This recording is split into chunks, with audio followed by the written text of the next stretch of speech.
आखिर भगवान श्री राम ने अपने वनवास के 14 वर्ष कहाँ कहाँ बिताए थे। ऐसे कौन से 6 स्थान हैं जो आज भी इस धरती पर मौजूद हैं, जो साफ साफ रामायण के असली होने की गवाही देते हैं। आप देख रहे हैं भक्ति मन। तो चलिए करते हैं ज्ञान की बातें। वीडियो में आगे बढ़ने से पहले हमारे चैनल को सब्सक्राइब करें और बेल आइकन दबाना न भूलें। पौराणिक कथाओं के अनुसार जब मर्यादा पुरुषोत्तम भगवान श्री राम को 14 वर्षों का कठोर वनवास मिला था, जिसके अनुसार उन्हें केवल वनों में रहने का अधिकार था, किसी भी नगर में प्रवेश प्रतिबंधित था। भगवान श्री राम ने अपने वचनों का भली भांति पालन किया और 14 वर्षों तक अपने पत्नी सीता और भाई लक्ष्मण के साथ वनवासियों के भांति जंगल जंगल जीवन व्यतीत किए। इसके दौरान उन्होंने भारत के उत्तरी तट से लेकर दक्षिणी तट तक पूरा भ्रमण किया था।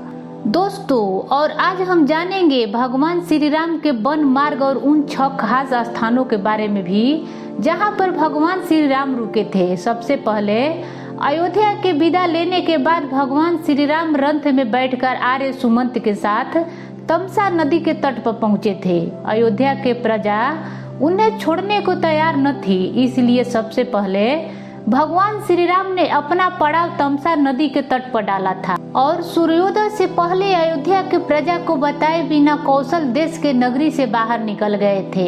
अगला है शुंगबेर, जिसे पूर्णगिरी कहते हैं। अपने मित्र निषाद राज के नगरी शुंगबेर के पास के वनों में वो पहुँचे और वहाँ पर उन्होंने एक दिन विश्राम किया। उनके मित्र ने उनका बहुत आदर सत्कार किया। अगले दिन उन्होंने सुमंत को रथ लेकर अयोध्या लौट जाने के आदेश दिया और उन्होंने केवट के सहारे गंगा नदी को पार किया। गंगा पार कर भगवान श्री राम, माँ सीता, लक्ष्मण जी तथा निषाद राज के साथ वो प्रयाग पहुँचे।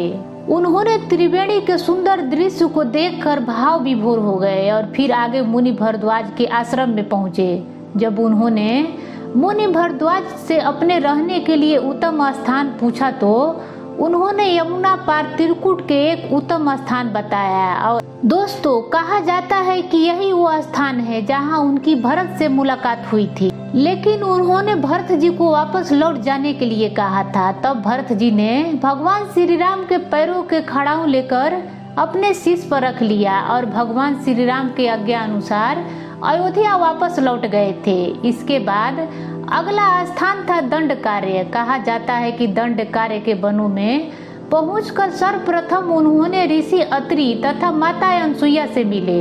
वही ऋषि अत्रि से ज्ञान पाकर वो आगे बढ़ते चले गए। कहा जाता है कि दंडकार्य के वनों में भगवान श्री राम ने अपने वनवास काल के दौरान 12 वर्ष व्यतीत किए थे और यहाँ पर उनकी भेंट ऋषि अगस्त मुनि से भी हुई थी।